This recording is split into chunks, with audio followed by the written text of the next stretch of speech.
5 ఏళ్ల బాలుని మిస్సింగ్ ఘటనలో విషాదం నెలకొంది.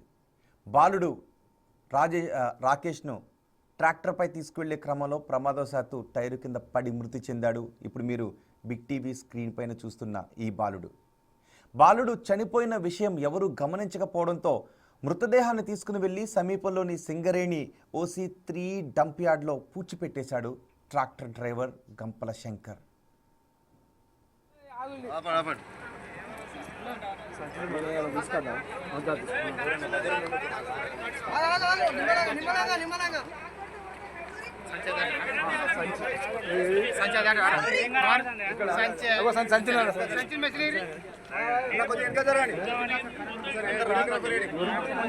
ట్రాన్స్ఫార్మర్ ఉన్నది.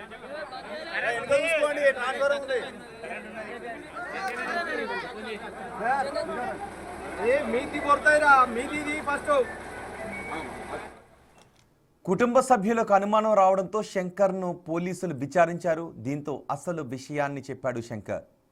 దీంతో డంప్ యార్డ్లో కూరుకుపోయిన బాలుడి మృతదేహాన్ని JCB సాయంతో బయటకు తీస్తున్న దృశ్యాలు మీరు చూస్తున్నారు. కొంతసేపు కష్టపడిన తర్వాత ఆ బాలుడి మృతదేహాన్ని ఆ మట్టి గడ్డల నుంచి బయటకు తీశారు. కుటుంబీకుల ఫిర్యాదు మేరకు కేసు నమోదు చేసి దర్యాప్తు చేపట్టారు పోలీసులు.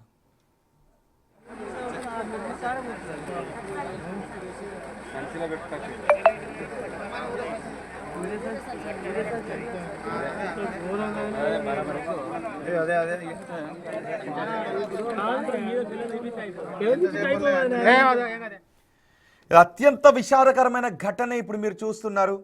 జయశంకర్ భూపాలపల్లి జిల్లాలో చోటు చేసుకుంది. చూసారు ఇంతకు ముందు బిగ్ టీవీ స్క్రీన్ పైన ఒక బాలుడి ఫోటోని చూపించాం. ఆ చిన్నారిని ట్రాక్టర్పై తీసుకువెళ్తున్న సమయంలో ప్రమాదవశాత్తు ట్రాక్టర్ కింద పడి చనిపోయాడు.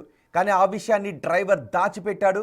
ఎవరు చూడలేదు అని అనుకుని అదే ట్రాక్టర్లో తీసుకువెళ్ళి ఆ మట్టిలో కప్పెట్టేశాడు డ్రైవర్.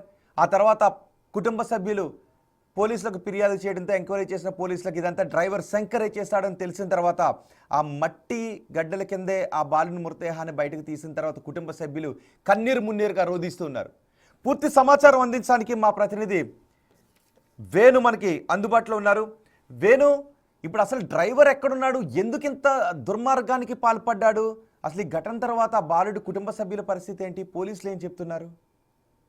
ప్రస్తుతం అయితే పోలీసులు అసలు ఇది ప్రమాదవశాత్తు జరిగిందా లేకుంటే డ్రైవర్ శంకర్ తను కావాలనే హత్య చేశాడా పిల్లగాననేటువంటిది ఈ విషయాల్లో తేలాల్సింది. మరోవైపు ఆదివారం రోజు ఈ బాలుడు బండల రాకేష్ ఇంటి వద్ద ఆడుకుంటుండ్రు. అటు వెళ్తున్న ట్రాక్టర్ శంకర్ కు సంబంధించిన ట్రాక్టర్ డైలీ అటు సో తాను కూడా గతంలో ఆ సండేలు కానీ మిగతా హాలిడేస్ ఉన్నప్పుడు స్కూల్కి వెళ్ళినప్పుడు ఆ ట్రాక్టర్ వెళ్ళి వచ్చేవాడని తెలుస్తుంది. అయితే అదే చనువుతో తిరిగి ఆదివారం రోజు కూడా వెహికల్ ఎక్కాడు, వెళ్ళాడు, కానీ ఇంటికి రాలేదు. ఆ సమయంలో ఇంటి దగ్గర ఎవరు లేకపోవడంతో ఆ డ్రైవర్ శంకర్ కూడా ఎవరు ప్రశ్నించలేదు. కానీ బాలుడు కనిపించట్లేదంటూ దాదాపు రాత్రి వరకు కుటుంబ సభ్యులంతా కాలనీలో గ్రామంలో తిరిగారు. ఎవరు అడిగినా కూడా సమాచారం రాలేదు. కొంతమంది పశువుల కాపర్లు శంకర్ ట్రాక్టర్ పై వెళ్తుండగా చూసామని చెప్పడంతో నిన్న సాయంత్రం పోలీసులు ఆ డ్రైవర్ శంకర్ ని అదుపులోకి తీసుకొని బాలుని ఎటు తీసుకెళ్లాలంటూ ప్రశ్నించారు. కానీ నేను మధ్యలోనే తనను దింపేశాను, తను మళ్ళీ ఇంటికి వెళ్తానంటూ నడుచుకుంటూ వెళ్ళాడు, నాకు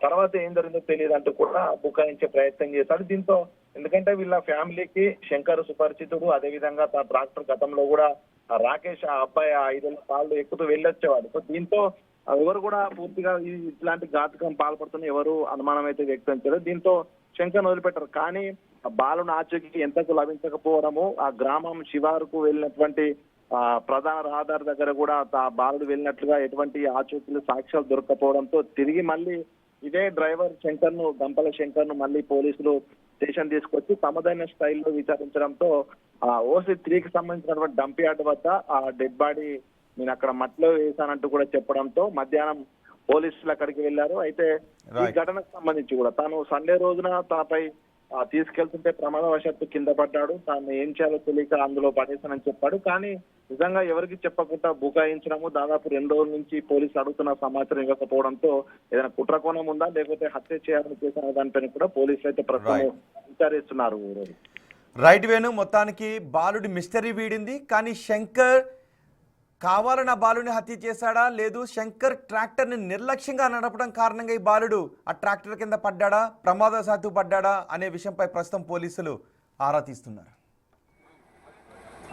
పైన కొంచెం